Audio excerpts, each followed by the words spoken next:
Je suis Pierre Sigrist, CTO et cofondateur d'Epic & Poc, une petite start-up qui a été créée sur Sophia Antipolis et à Paris en 2018.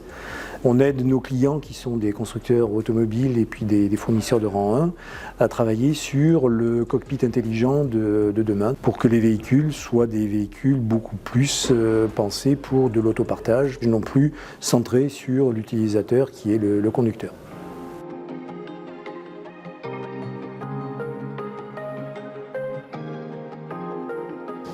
L'habitat de demain, c'est l'habitat en fait qui va permettre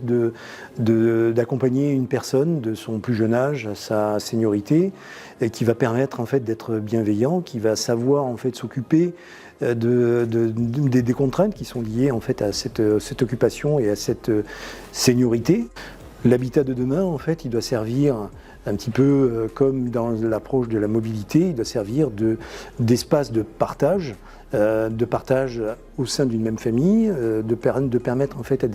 des tierces personnes de venir y résider le temps de vacances, par exemple. Et donc cet habitat-là, lui, doit permettre de gérer ces différents cas d'usage qui ne sont plus sur un schéma traditionnel de un habitat égale un espace de vie égale une famille.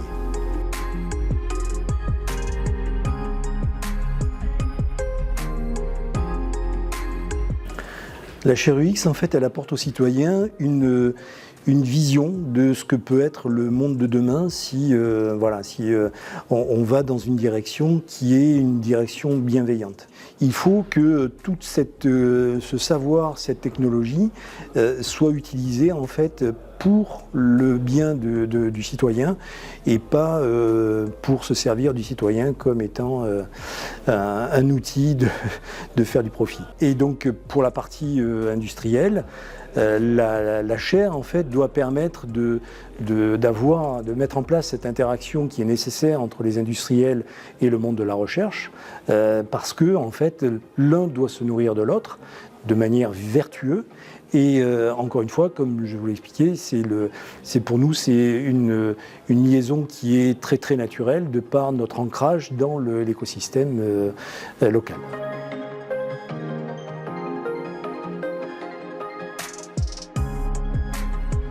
Epic & Poc en fait contribue aux travaux de la chaire UX au travers des travaux que nous réalisons en fait avec nos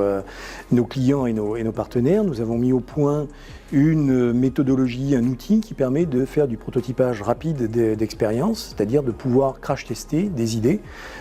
en réalisant très rapidement des prototypes numériques grâce à cet environnement logiciel. Et donc ça nous permet en fait au sein de la chaire UX de permettre à d'autres collaborateurs de venir en fait prototyper rapidement des idées qu'ils ont, qui ne sont pas forcément du monde de l'automobile,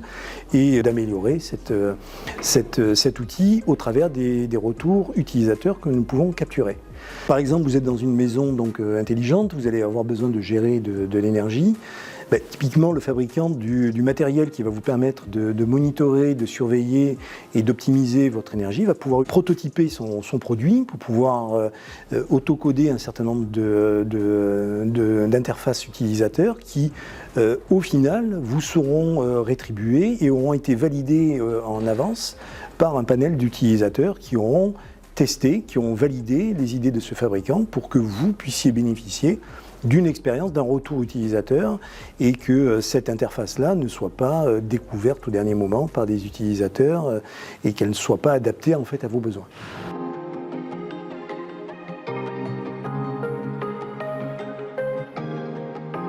Pourquoi Epic & Poc s'est ancré dans cette chaire UX? C'est pour pouvoir se nourrir de compétences que nous n'avons pas forcément en interne. Nous venons du domaine de l'automobile, du domaine de l'UX, de l'UI et du logiciel. Tous les aspects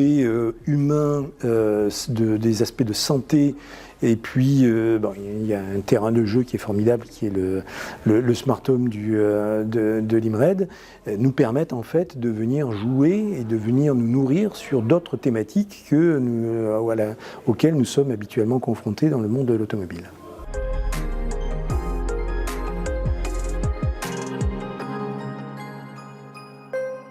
Le besoin de pouvoir rendre le savoir que j'ai pu accumuler en fait en faisant mes études sur le territoire. Ça me permet en fait aussi de confronter mes idées, de venir en fait partager nos idées, notre savoir-faire avec la nouvelle génération et de pouvoir encore se nourrir. Peut-être un petit peu égoïste, mais c'est de pouvoir se nourrir aussi des nouvelles idées et de pouvoir être confronté aussi aux nouveaux usages